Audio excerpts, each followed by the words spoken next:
Hey everybody, hope you're having a good day. Got another exciting purchase that we just got in. I mean, just got it home on the trailer.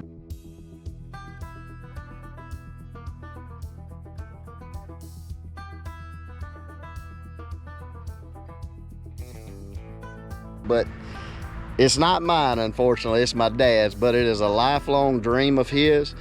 He's going to use it with our business.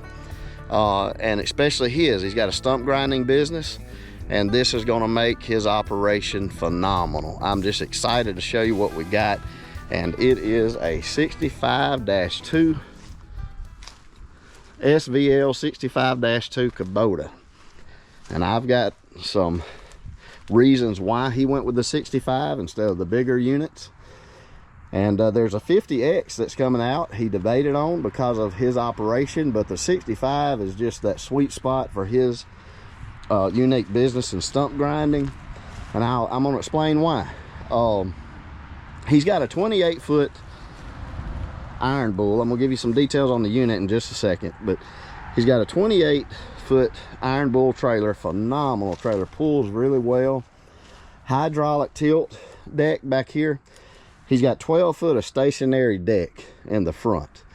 Now his stump grinder is around 10'5", 11 foot or so, tip to tip. It may be even shorter than that, but I want to say around 10 foot to 11 foot is around the size of the stump grinder. I know it'll fit up here, no problem at all. And then he's going to put this unit over the axles, and this unit here weighs, I believe it's 8,035 pounds, and if give or take, you know, some pounds with what attachments you have on it. But so he's going to be under his weight, and he's going to be exactly where he needs to be with taking both pieces of equipment to the job site. Now that's going to be phenomenal because it's less trips, all in one unit. When he shows up, he don't just do a stump grinding job and leave with the chips mound up. He manicures it and fixes it up to where it's yard ready, seed ready, and he can't even seed the yard for them. He just loves what he does, takes pride in it. When he leaves off the job, he likes knowing that the job looks good, even if the customer don't specifically pay extra for that, or he just does stump grinding rates as normal. He's going to fix that job up like he was never there. And he's been doing it with a little ditch witch mini skid steer, and they do great. But we've gotten on some bigger projects this whole year. We've gotten on some bigger projects, and it just seems that the longer we go, the bigger equipment that he needed. And this is really going to fit the bill. So why did he go with the 65 instead of the 75 or 95? He did it because of a few things. One is the pressure to the ground is phenomenal. It's I think 4.1 pounds per square inch. You go to the 75, if I'm not mistaken, it's like 5.5 pounds per square inch, and I could be wrong. Comment below and correct me if I am wrong. Now you add that up per square inch, that's a tremendous amount of difference, and I'm going to show you why that is different.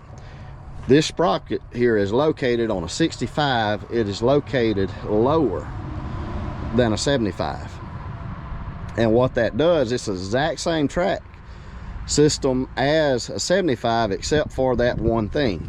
It is longer at the bottom on a 65, which gives you more ground connection, which in turn gives you better traction and also lessens the poundage to the ground so that you're not tearing and sinking in the ground as much. Now that might not be as important on some job sites, and reasons why, you know, is all predicted on what you do, if you want that or not.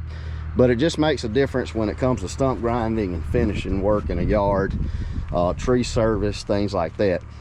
And you know, 1,000 pounds of lifting capacity difference does not give us enough reasons to bump up to the 75. Now some people it will. There's a little bit of power difference I've heard, but I've talked to people that has both on the same company, and most of them would prefer operate the 65. And this is why as well. The field of view on the back window is phenomenal.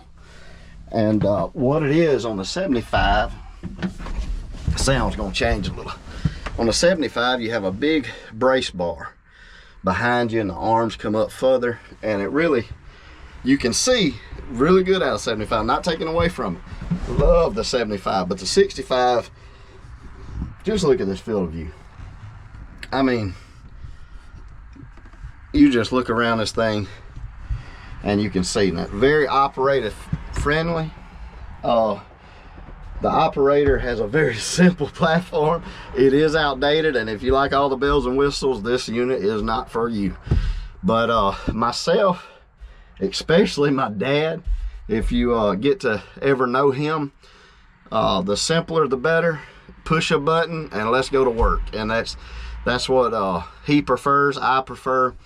Don't have a whole lot of dinging whistles in here, but hey, especially to be in 2025. I mean, come on, we could have some LED screens, you know, some backup cameras and everything else in here. And I know they offer that as an option to put on, but it's kind of gadgety, and it's not like what comes on the Dash 3s.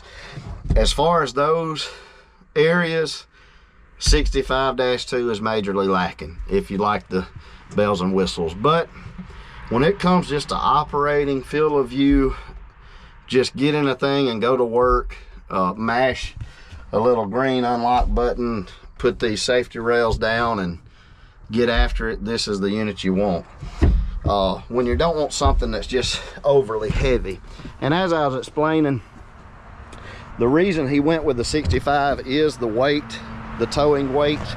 It being 8,000, just over 8,000 pounds, is really going to help him out, because he can put multiple pieces of equipment on here and get where he needs to go all in one trip. And I'm going to tell you, that makes a huge difference whenever you're going to a job site a couple times. Just to, let's say you're going to grind 3 stumps, customer wants it cleaned up and detailed, and you gone, wants chips hauled off, stumps removed, limbs moved out of the yard, and you just gonna run through, do a little small project job, not much profits in it anyways, and you got to get there 2 trips there and 2 trips back. It makes a difference when you can haul it all at one time, and that was his goal with this. And I am just so happy for my dad, because he has wanted this for a long time. He surprised me with it. He will surprise you with a purchase and just pull up with it. But he actually let me know a couple days ago, and I called him. I said, Daddy, you've been wanting one of them things forever, and you've been talking about it forever. If you know it's going to benefit you and it's not going to be a major issue for you to pay for it, why don't you just go get it and enjoy life? Because he'll get on this thing and spend all day on the farm. I want to show you my farm one day, and my dad's farm. We got land that joins together. It's just a God thing that it all worked out. I'll give you some details on that. But I thought I'd explain the track situation. A lot of people don't know that. Between the 65 and the 75, it's not something they really just advertise, I guess, but it is truth. You have more ground connection. The track's a little bit longer on the 65 because the sprocket is lowered. And same exact track, it's just got more ground connection, which there gives you less pressure to the ground and makes this machine a lot lighter whenever it's in soggy conditions. So wanted to get you a video of this. Also, being brand new, I mean, the bucket has never touched dirt except for the bottom of it just sitting there, and tracks has never went anywhere. You can obviously tell. Figured I better ease over here while Daddy was not using it, because as soon as he gets his hands on it, he's fixing to put this thing to work. Hey, I hope you have a blessed day. I'll get you some more updates on this thing.